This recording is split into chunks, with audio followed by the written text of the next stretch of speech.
Hey guys, welcome back to my channel. I am Danielle, aka Stitcherista here on YouTube, and today is a diamond paint with me while I continue working on Treasure Studios art, Cherry Blossom by Lizzie Falcon. Treasure Studios art has released a couple of new Lizzie Falcon pieces that are Christmas themed. They are so amazing. I did order them. I ordered Evergreen, where her hair looks like a Christmas tree. And then I ordered, I want to say it's Sweet Tooth. The woman has like gingerbread stuff in her hair. I ordered those too. Absolutely love them. So can't wait to get those. But I'm really trying to get this one done just so I can start on Maleficent, because that's going to be my next one. And when I ordered those, I ordered the smallest size that they had, which was, I want to say 50 by 60 for one. The smallest size that I have for Cherry Blossom, and the detail is fine for me. If I get too big, I'll never get it done. It'll just take forever. So let's try to recap Friday and the weekend, because if you saw my post, my community post on YouTube, we had a family emergency, and so I could not do a video. I ran out of time before my workday started. So Friday morning, I get up, make Bill's lunch. I go back to bed. He always comes down and tells me goodbye. So he comes downstairs and he's upset. And he said when he woke up, he had received a text message from his niece. Now, Bill has one sister. Well, no, I'm sorry. He has a stepbrother. He has a half sister, but his true blood, full blood sister, he has one, and she lives in Tennessee. The sister is married, so she has a husband. The sister's mother-in-law lives with them.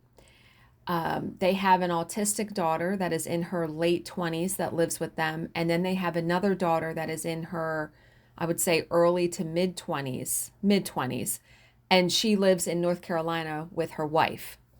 So Bill received a text message from the niece that lives in North Carolina and said, you know, Bill's sister has COVID and she's in the hospital and they don't think she's going to make it. So she had been in the hospital since Sunday, and this was Friday morning. And come to find out, the niece that texted Bill just found out Thursday night. So that was why she was letting Bill know. And so that's kind of a mess there, like, yeah. But so I said to Bill, okay, well, why are you going to work? And he was like, well, what else am I supposed to do? So, okay, so he leaves, and I went back to sleep for a little bit, in and out, fitfully, because now I'm thinking about that, right? And Bill calls me at, I want to say 8 o'clock. And he says, I've decided I'm going to go to Nashville because that is the closest to where she is at. And I said, okay. He said, he was going to try to get his daughter to take off work and go with him. And he said, you're welcome to come. You don't have to. And so I hemmed and hawed because, first of all, I had work that day. Not that I couldn't get out of it. I could get someone to fill in for me. So we're on the phone for a few minutes, and I said, all right, well, how about we do this? I said, if Bill's daughter couldn't get off work, definitely I would be going with him. I wouldn't let him go by himself. I said, but if she can, then if something happens and your sister passes and there's a funeral, I will fly there for that. You know what I mean? I'll go for that. He was like, okay, that's fine. We'll do it that way. So he hangs up with me, and I said, well, I'll start looking at flights. Because originally they were going to fly. I said, and I'll see what I can find. Well, with COVID and everything, flights are canceled. There's not a lot, especially on a short notice. I was only able to find like 2, and I wouldn't have gotten them in there till like 11 o'clock that night. He could drive there faster than that. And they were very expensive also. Not that the money mattered, but so I call him back and I'm like, look, here's the 2 flights. You're not going to get until like 11 o'clock tonight. One of them was even the next morning. And he's like, forget it. We're just going to drive. Okay. Well, it's like a 10-hour ride. Like it's no joke, right? So he said, Mackenzie got off work. That's his daughter. She got off work. They're going to leave in a couple hours. Okay. So he was on his way home. My job was starting at 11 o'clock, and this was still early. Like this was like, 8:30 or so. So he calls me at about 9:30, and he's at his ex-wife's house where his daughter lives. And he says, I'm here with Mackenzie. And he said, I've come to my senses now that I actually got to sit down and collect my thoughts. And he said, they're not letting anyone into the hospital. And he can't go to his sister's house because her entire family has COVID. Her husband, her autistic daughter, her mother-in-law, they all have COVID. And before anyone asks me, none of them were vaccinated. So can't go there. He said, so what am I going to do? Drive down there and just sit in a hotel? Like that makes no sense. So they decided not to go. So Bill's daughter was able to go back to work and Bill came home. And so then we were just waiting for updates. And I worked and I wound up working until it was late. I want to say like 6 or 6:30, and we just decided to order pizza for dinner. So 6 or 6:30, and now Wednesday's job that we had was in person. So my boss, when the job is in person and they mark exhibits, my boss has to physically scan the paper and put it in our software program so then I can access it, the proofreader can access it. And for this company that we're working for, I have to upload them to a portal. So I had still not had the exhibits from her yet. Now that was Wednesday, this is Friday. And then during Friday's job, the attorney is marking exhibits and he marks 2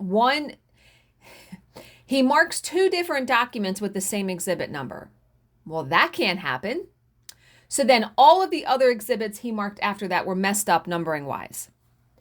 So at the end of the day, my boss is like, his paralegal is going to upload the exhibits clearly marked.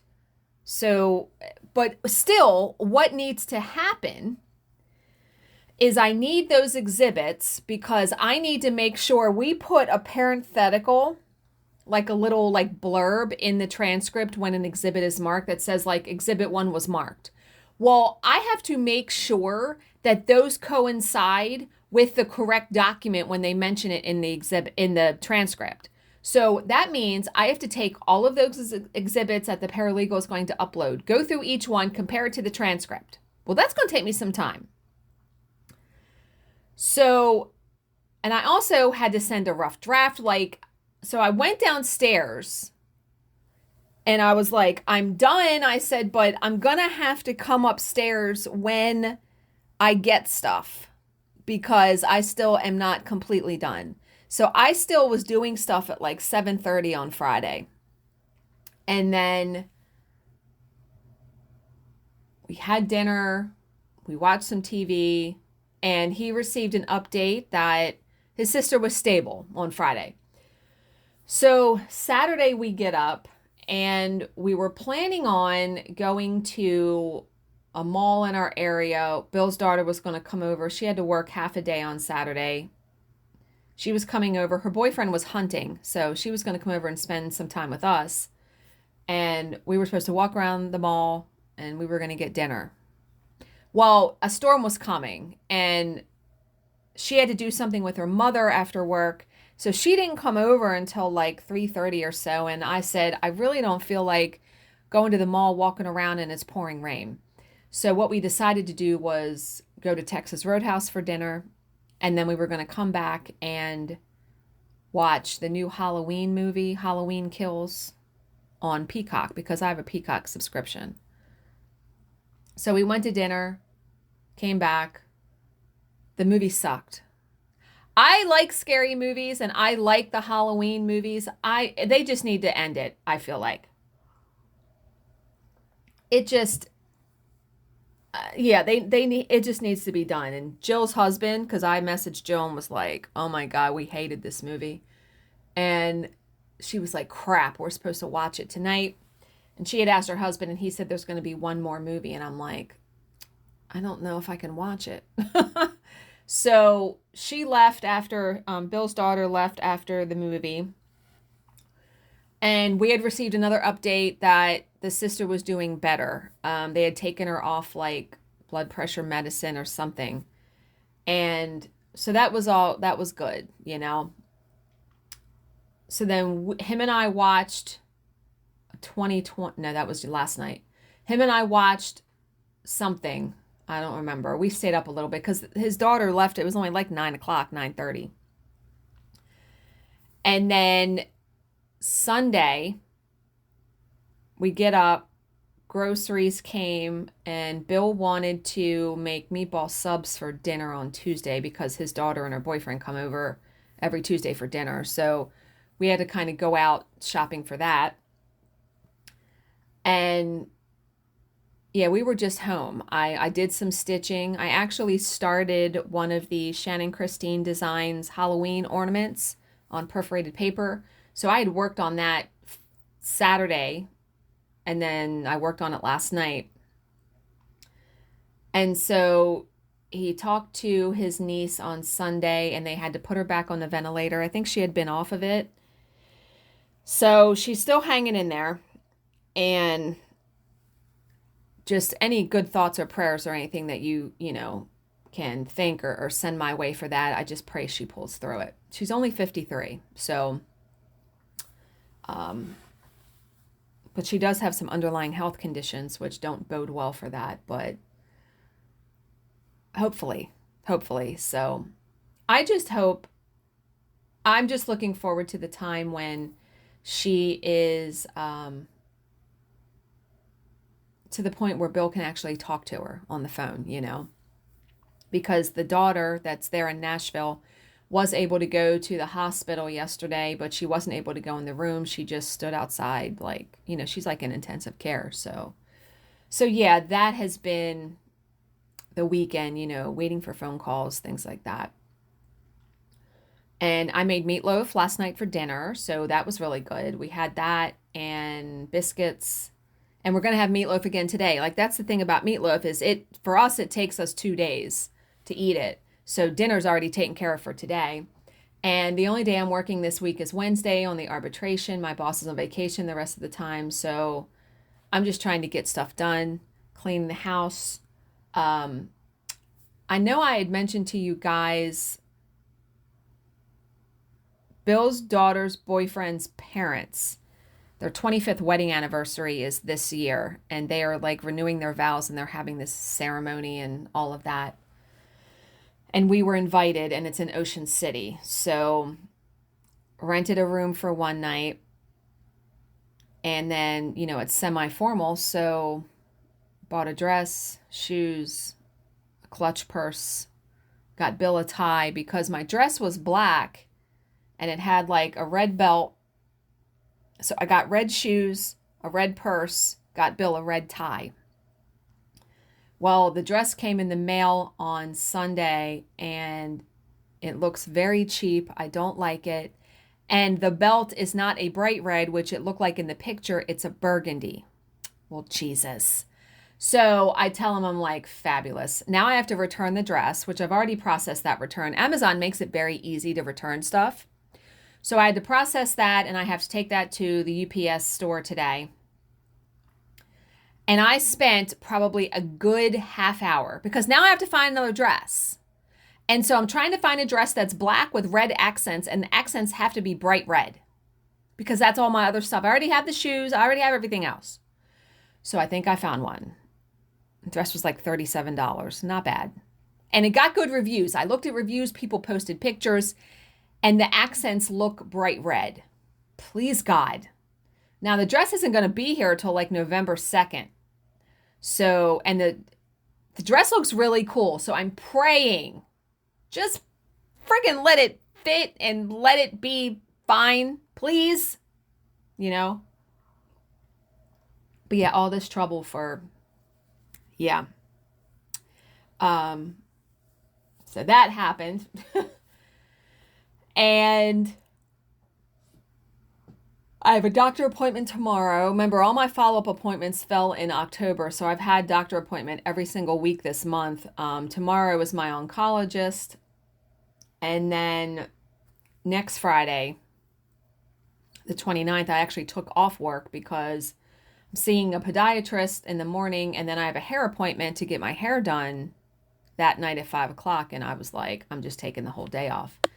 And my hair, I'm going to get it like kind of more like blonde highlights. So that should be, I'm going to be there a while for that, I'm guessing. But yeah, I have bunions and arthritis and the big toe, and yeah, I'll be very curious to see what he says, because I talked to my massage therapist on Saturday and she massaged that area and it felt better. And she's like, your case doesn't look that, she goes, I'm not a doctor, but it doesn't look that severe. So we will see. But I actually bought a new pair of tennis shoes that I feel like I wear an 8, but I bought a pair of new shoes that are an 8.5 because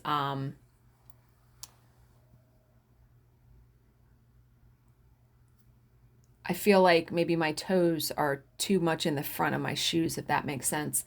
And I even bought these socks where it keeps your big toe, like there's a separation in between it and the other toes. Do you know what I mean? So I'm trying things here and exercises, and I have like these little bunion like splints that I put, it's like a stretchy sock that kind of pulls your toe into alignment. Because what it is the joint of your big toe has come out of alignment. And it's like, I don't wear high heels. I mean, it can be hereditary, but I don't wear high heels and I don't wear really, really tight fitting shoes. And when I'm home, I have slippers or socks on. So yeah. But I think, I remember I fell last June and I landed on that one foot that really is a problem. So I may have done some damage there and not realized it. I did get an x-ray when I did that because I thought I broke my foot, but I didn't. But who knows? So this is Bill's podiatrist because he's had some issues with his feet over his adult life, and he really likes him, and he's so that's who I'm going to see on the 29th. But okay. So working on this diamond painting.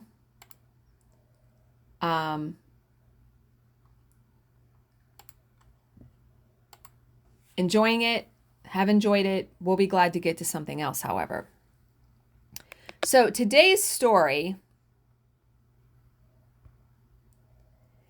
is an unexplained mystery.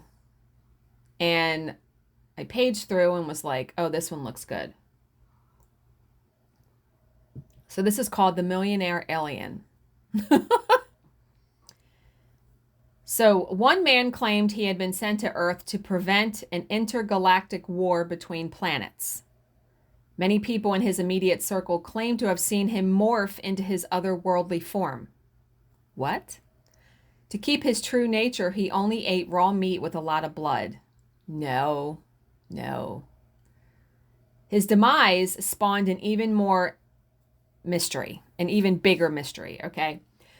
So the man had been dying for a long time. Everyone around him knew it, including his fiancée, Catherine Nebron, who he had been with for 17 years.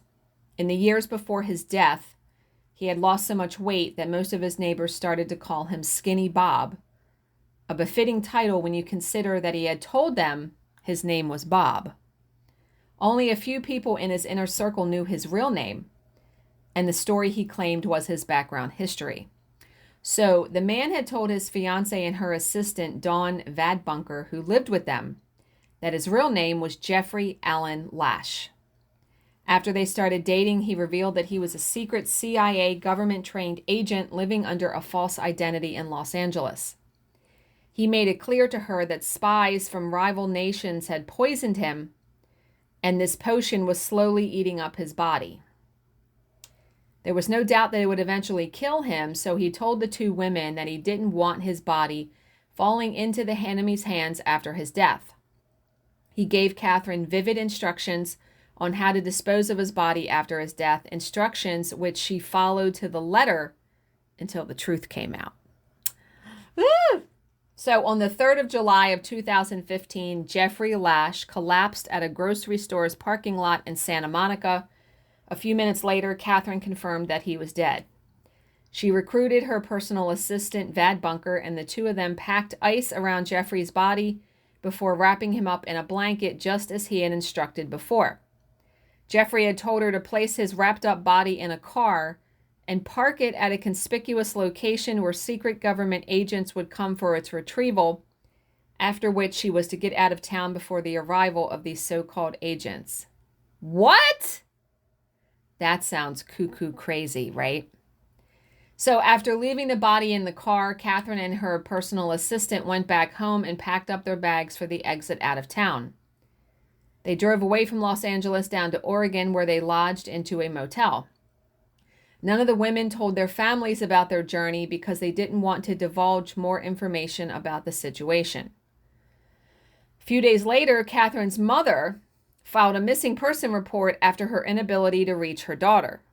The LAPD got into the case and successfully tracked Catherine in Oregon. Since her secret location had been compromised, Catherine decided to return to Los Angeles and confirm the retrieval of Jeffrey's body. This is probably where the story is going to get really crazy. Catherine drove down to the street back home and was shocked to discover it was still packed in the exact location with Jeffrey's body intact. She wondered why the secret agents hadn't come to take him away like they were supposed to. Jeffrey's body had sat there in that car for over 10 days without anyone noticing because of the car had tinted windows. So none of the residents had perceived the smell emanating from the vehicle too. 10 days, he's going to smell and look disgusting. So Catherine began to doubt the reality of her relationship with Jeffrey. Had he lied to her throughout their 17 years together? If he had been telling the truth, then why hadn't no one come to take his body? And why would they want to put her into such a situation? Yeah, why would he want to do that, right? So the next day, she called her lawyer and told him the story. The lawyer then contacted the police and asked them to go and retrieve the body and search their property afterward. Lord. Police were shocked by what they discovered in the townhouse that Lash shared with Catherine. But Catherine claimed that she had never seen any of the things found in one sectioned off part of the house. After moving into her house, Jeffrey had started to make some unnecessary structural changes to the building, many of which Catherine allowed. He constructed new walls and installed doors that led to dark mazes. Later, he would instruct Catherine not to venture in any of those spaces. She was to remain in the other section of the house that they shared. He claimed that the sectioned off part of the apartment contained some top secret files with confidential information plus other equipment that could endanger her. So in compliance, Catherine never crossed into that section of their home. Imagine the shock that cruised through her body when the police found what they found. The police recovered items worth millions of dollars piled up in various rooms in the house, and the items included life-size plastic animals, over 50,000 music CDs. 50,000? A collection of weapons, including bows, arrows, and an assortment of knives, various books exploring the act of seduction, and a baffling quantity of ammunition, including guns and explosives. The gun collection alone was valued at over $3 million. In the backyard were bulletproof cars with blacked out windows and no license. One of those cars had been modified to float on water. It certainly looked like this man had links to a secret organization, but who were they and why hadn't they come to pick up his body? By the way, is anyone watching the new other half of American Horror Story about the aliens? If you do, what do you think? It's like watching a car accident. I kind of can't look away. It's bizarre. Yeah. Okay. So one can easily dismiss Jeffrey Lash's mystery as the case of a bored millionaire stockpiling weapons for Armageddon or something more personal. Still, after looking at the records, investigators discovered that Jeffrey had never worked a day in his life. Really? So where had he gotten the money to buy all of those weapons and exotic cars? There is a story that Jeffrey told everyone who cared to listen.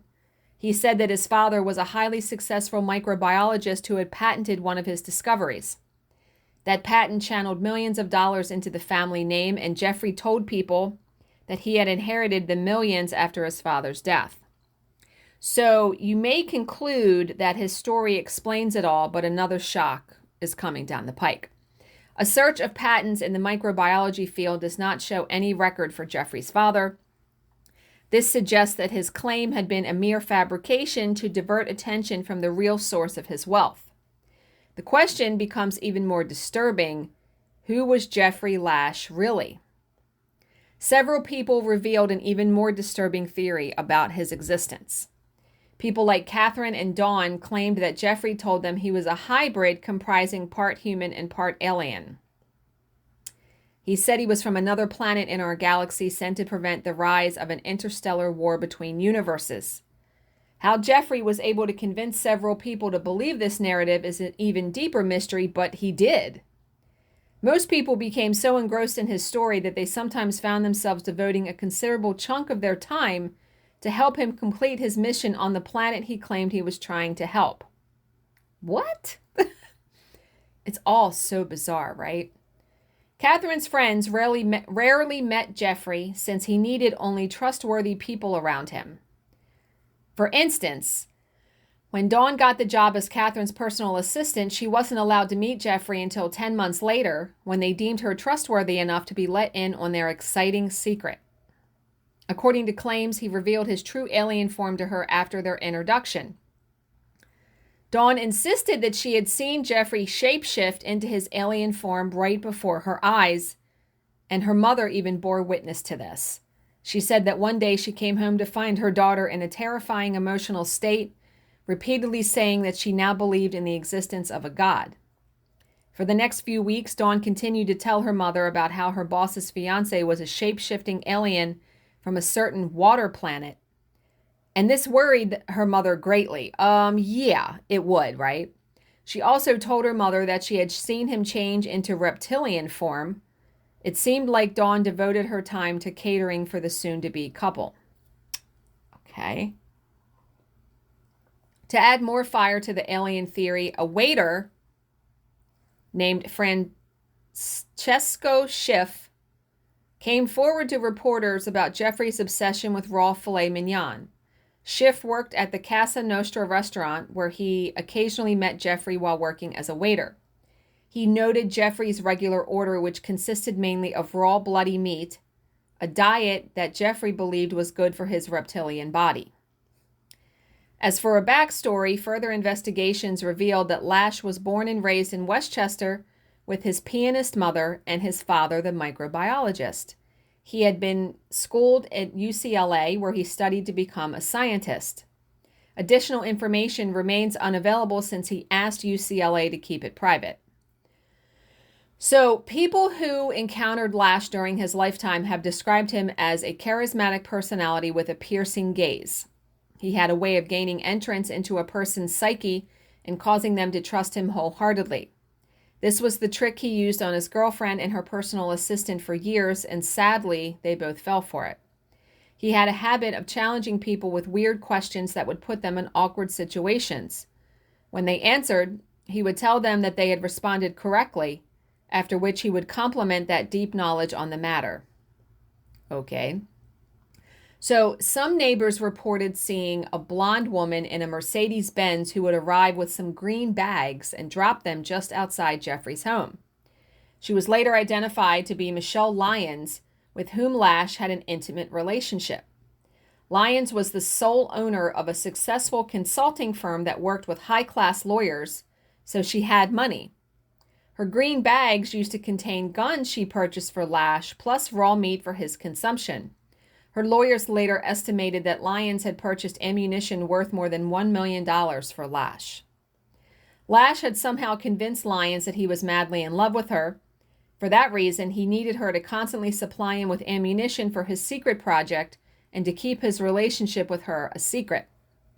Lyons believed that the woman Lash lived with was just his roommate and that she was the one he was truly in love with. Lash had both women spending their money on him for his upkeep, and many have speculated that he accumulated his millions this way. Both women, Catherine and Michelle, sometimes spoke on the phone, but none of them ever mentioned their intimate relationship with Lash, believing that the other was only a prop in the con man's life. Good God. He had quite the racket going on. He got her so devoted to his cause that Lyons would sometimes spend her vacation period attending to Lash and all his needs. To her, he was the most important thing in the world, and she needed to help him prevent the interstellar war that he claimed was coming. So, one might conclude that Lash was simply a master manipulator who made his money off these innocent women who came into his life at different points. The man probably had other women like these who he conned into believing he was all they needed for relevance. One would simply imagine that Lash was good at pleasing these women to make them release their hard-earned money, but Catherine claimed she was a victim of abuse in the home she shared with Lash. He confined her to a small room where she slept on the floor with yoga mats and a pillow. Sometimes she would have to cross over and use a neighbor's shower just to bathe. What?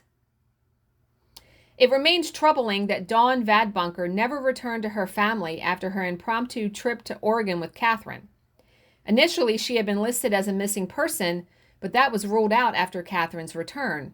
She simply sent a note home telling her folks not to bother about her and her whereabouts. Suffice it to say that the woman had left 2 children with her relatives before taking off. Why didn't she want to return home to them, and what was she doing over there in Oregon?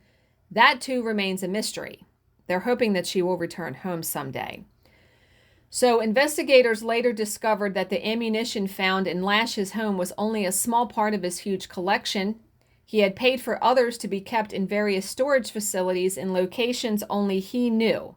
This is one piece of information that Lash took to his grave, and to date, the coroner has been unable to identify the actual cause of Lash's death. Such a bizarre... You know what, though? There are people that really, truly do believe in aliens and other planets and things like that. And all I can say is I believe that people believe what they believe. Like, you know what I mean? Yeah. So that was a cuckoo crazy story, right? Not very gruesome, though, which I try to take a break sometimes for those. But I did want to mention that I received a very lovely card from one of my subscribers, Joanne Helm. So, Joanne, thank you so much for your card and your lovely note inside. Very, very much appreciated. So, again, please keep Bill's sister, and Bill in your thoughts and prayers. I just hope she pulls out of it. So, as always, well, first of all, I hope you guys all have a fantastic Monday. As always, if you have any questions, please leave them in the comments section below, and I will answer them to the best of my ability. Thank you so much for watching and subscribing, and I will see you in my next video. Bye, guys.